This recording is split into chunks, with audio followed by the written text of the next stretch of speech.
வர்ற ஜூன் 23 ஒரு முக்கியமான போராட்டம் டெல்லியில போய் பண்ண போறோம். நானும் நந்தினியும் டெல்லியில இருக்கக்கூடிய என்ஐஏ ஆபீஸ் முன்னாடி அந்த போராட்டத்தை நடத்த போறோம்.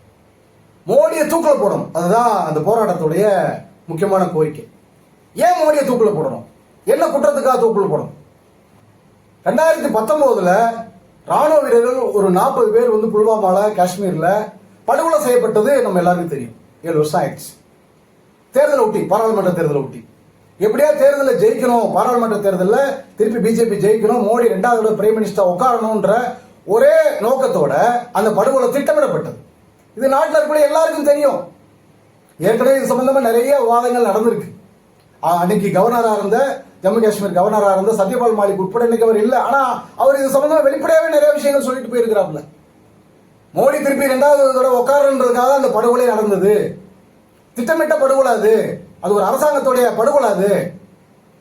தீவிரவாதிகள் அப்படின்ற பேர்ல இவனுக்கு தான் பண்ணிட்டானுங்க அப்படிங்கறத வெளிப்படையாவே அவர் சொல்லிட்டு போயிட்டார். அது இல்லாம நிறைய ஆதாரங்கள் இருக்கு. முன்னாள் ராணுவ அதிகாரிகள், அந்த படுகொலை செய்யப்பட்ட அந்த ராணுவ வீரர்களுடைய உறவினர்கள், அதே போல ஃப்ரண்ட் லைன் மாதிரியான மீடியாக்கள் எல்லாமே நிறைய இன்வெஸ்டிகேஷன் நடந்திருக்கு. ஏகப்பட்ட உண்மைகள் வெளியில வந்திருக்கு. இவனுக்கு திட்டமிட்டு அதை பண்ணிட்டானுங்க.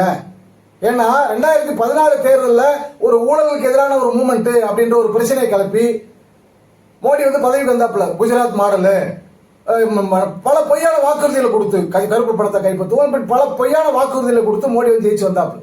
அது தேர்தல் ஒருவேளை மோடி ஜெயிச்சிருக்கலாம். அதுக்கு பிறகு எந்த தேர்தலையும் மோடி ஜெயிக்கல. ஆக்சுவலா 2019 ஜெயிக்கல, 24 ஜெயிக்கல. மோசடி தான், இவிஎம் மோசடி தான். அது நாட்டில் இருக்கக்கூடிய எல்லாருக்குமே தெரியும். அப்ப அந்த 2019 அந்த மோசடி, இவிஎம் மோசடியில மோடி ஜெயிச்சதை பிஜேபி ஜெயிச்சு 2வது ஆட்சிக்கு வந்ததை, முறைகேடா வந்ததை மறைக்கிறதுக்காகத்தான் இந்த படுகொலையே, இந்த புல்வாமா படுகொலையே. இந்த படுகொலையை பண்ணி, ஏன்னா எலெக்ஷனுக்கு கரெக்டா எலெக்ஷன் அறிவிக்கிறதுக்கும் 2 வாரத்துக்கு முன்னாடி 14/2/2019 எலெக்ஷன் அந்த சம்பவம் நடக்குது. மார்ச்ல ஃபர்ஸ்ட் வீக்ல எலெக்ஷன் அறிவிக்கிறாங்க. கிட்டத்தட்ட தேர்தல் அறிவிக்கிறதுக்கு 2 வாரத்துக்கு முன்னாடி இந்த படுகொலை நடக்குது. அந்த படுகொலை நடந்த உடனே பிஜேபி அதை கையில் எடுத்து ஃபுல்லா பொலிட்டிகலைஸ் பண்ண ஆரம்பிச்சிட்டாங்க. இந்த புல்வாமா ராணுவ வீரர்கள் படுகொலைக்கு பழி இருக்கணும், திருப்பி மோடி ஆட்சி கொண்டு வரணும், திருப்பி பிஜேபிக்கு ஓட்டு போடுங்க அப்படின்னு சொல்லி பிரச்சாரத்தை ஆரம்பிச்சிட்டாங்க. அந்த தேர்தல் முழுக்க அதுதான் பிரச்சாரமா பண்ணிட்டு இருந்தாங்க. அப்போ முழுக்க ஒரு அரசியல் படுகொலை, திருப்பி அவனுக்கு அதிகாரத்துக்கு வர்றதுக்காக பண்ண படுகொலை அப்படிங்கிறது எல்லாருக்கும் தெரிஞ்ச உண்மை. நிறைய ஆதாரங்கள்லாம் இருக்கு. அந்த ஆதாரங்கள்லாம் தொகுத்து நம்ம ஏற்கனவே கடந்த 28/10/2023 அன்னைக்கு சென்னையில் இருக்கக்கூடிய என்ஐஏ அலுவலகத்துக்கு நேரடியா நந்தினி நிரஞ்சனா 2 பேர் போய் கொடுத்துட்டு வந்தாங்க. அவங்க டெல்லியில் இருக்கக்கூடிய என்ஐஏ ஆபீஸ்க்கு அனுப்பிச்சிருக்கன்னு சொன்னதுனால 30/10/2023 அன்னைக்கு இதை டெல்லிக்கு நம்ம அனுப்பிச்சிருக்கோம். இந்த கம்ப்ளைண்ட் அனுப்பிச்சிருக்கோம். இந்த கம்ப்ளைண்ட்ல நம்ம என்ன சொல்லியிருக்கோம்னா 6 பேர் மேல சார்ஜ் பண்ணியிருக்கோம். பிரைம் மினிஸ்டர் நரேந்திர மோடி, அதே மாதிரி அன்னைக்கு பிஜேபி தலைவராக இருந்த அமித்ஷா, அன்னைக்கு உள்துறை அமைச்சராக இருந்த மத்திய உள்துறை அமைச்சராக இருந்த ராஜ்நாத் சிங், மத்திய பாதுகாப்புத்துறை அமைச்சராக இருந்த நிர்மலா சீதாராமன், தேசிய பாதுகாப்பு ஆலோசகராக இருக்கக்கூடிய இன்னைக்கும் அந்த ஆள் தான் அஜித் தோவல், அன்னைக்கு அவர் தான் இருந்தாப்புல. அதே மாதிரி அன்னைக்கு தேசிய பாதுகாப்பு இருந்த RN ரவி, பழைய தமிழ்நாடு கவர்னர், இன்னைக்கு வெஸ்ட் பெங்கால் கவர்னராக இருக்கக்கூடிய அந்த RN ரவி. இந்த 6 பேர் தான் இதுக்கு மாஸ்டர் மைண்ட். இவங்க 6 பேர் தான் காரணம், இவனுக்கு தான் பொறுப்பு இந்த படுகொலைகளுக்கு. இந்த 40 துணை ராணுவ படை வீரர்கள், சிஆர்பிஎஃப் வீரர்களை படுகொலை பண்ணது இவனுங்க தான். அரசியல் ஆதாயத்துக்காக ஒன்று பண்ணியிருக்காங்க. இது சம்பந்தமா விசாரிக்கணும்னு சொல்லி நம்ம ஏற்கனவே கம்ப்ளைண்ட் கொடுத்துருக்கோம் 2.5 வருஷத்துக்கு முன்னாடி. எந்த நடவடிக்கையும் கிடையாது, எந்த பதிலும் கிடையாது என்ஐஏ இருந்து. இதை மையப்படுத்தி தான், இதை வலியுறுத்தி தான் வரக்கூடிய ஜூன் 23 டெல்லியில போராட்டம் பண்ண போறோம். இந்த 6 பேரையும் தூக்கில போடணும். மோடி உட்பட இந்த 6 பேரையும் தூக்கில போடணும்.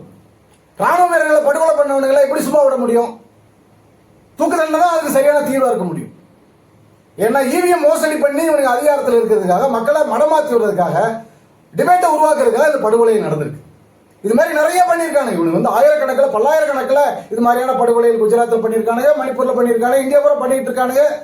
நேரடியாகவும் பண்றானுங்க. கொரோனா மாதிரி மறைமுகமா கோடிக்கணக்கான மக்கள், லட்சக்கணக்கான மக்களை காலி பண்ணிட்டு இருக்காங்க. கொலகார கூட்டம் இந்த RSS பிஜேபி கூட்டம்ன்றது கொலகார கூட்டம். இந்த கொலகார கூட்டத்தை மக்கள் மத்தியில் முழுசா அம்பலப்படுத்தி இவங்களை தோலுரிச்சு இவங்க அதிகாரத்துல தூக்கி போட்டு இவங்க அத்தனை பேருக்கும், குற்றவாளிகள் அத்தனை பேருக்கும் தண்டனை கொடுத்தாங்க. அதுக்கான காலகட்டம் வந்துருச்சு.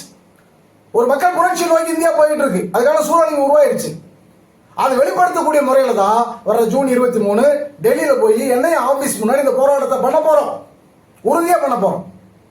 40 ராணுவ வீரர்களை படுகொலை பண்ணி, இவிஎம்ல மோசடி பண்ணி, மோசடியா அதிகாரத்தில் இருக்கக்கூடிய மோடி உட்பட இந்த சம்பந்தப்பட்ட 6 பேரையும் தூக்கில போடு அப்படின்ற போராட்டத்தை நடத்த போறோம்.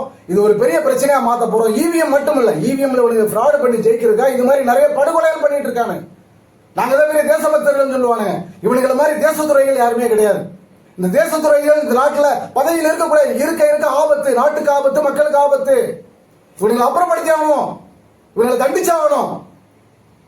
அந்த அந்த நிலைமையை நோக்கி தான் இந்தியா போயிட்டு இருக்கு. அப்படி இல்லைன்னா ஒட்டுமொத்த இந்தியர்களுக்கு மிகப்பெரிய ஆபத்து.